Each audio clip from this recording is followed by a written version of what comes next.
গণতন্ত্র, সার্বভৌমত্ব ও স্বাধীনতার রক্ষার জন্য ছাত্রদের আবারও যুদ্ধের প্রস্তুতি নিতে হবে বলে জানিয়েছেন বিএনপির কেন্দ্রীয় নির্বাহী কমিটির সদস্য ও সাবেক ভূমি উপমন্ত্রী অ্যাডভোকেট রুহুল কুদ্দুস তালুকদার দুলু। বুধবার বিকেলে নাটোরে জেলা যুবদলের ৪৬তম প্রতিষ্ঠা বার্ষিকী উপলক্ষে আয়োজিত এক জনসভায় তিনি একথা বলেন।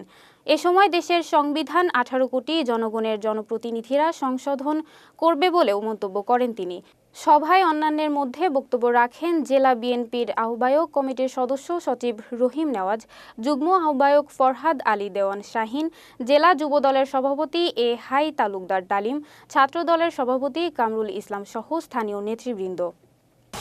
এই সংবিধান নিয়ে কথা বলবেন, তাদের কাছে আমাদের অনুরোধ, দয়া করে আপনাদেরকে অপেক্ষা করতে হবে। এই জন্যই আগামী পার্লামেন্ট নির্বাচন, এদেশের জনগণ, এদেশের সাধারণ মানুষ যে ভোটের অধিকারের জন্য এই 15 বছর আমাদেরকে অপেক্ষা করতে হয়েছে, যে ভোটের জন্য, যে কথা বলার জন্য, যে গণতন্ত্রের জন্য এদেশের শত শত ছাত্র জনতা এই 5ই আগস্টের আগে পরে অনেককে নিহত হতে হয়েছে, শহীদ হতে হয়েছে, তাদের রক্তের সাথে আমরা যেন বেইমানি না করি।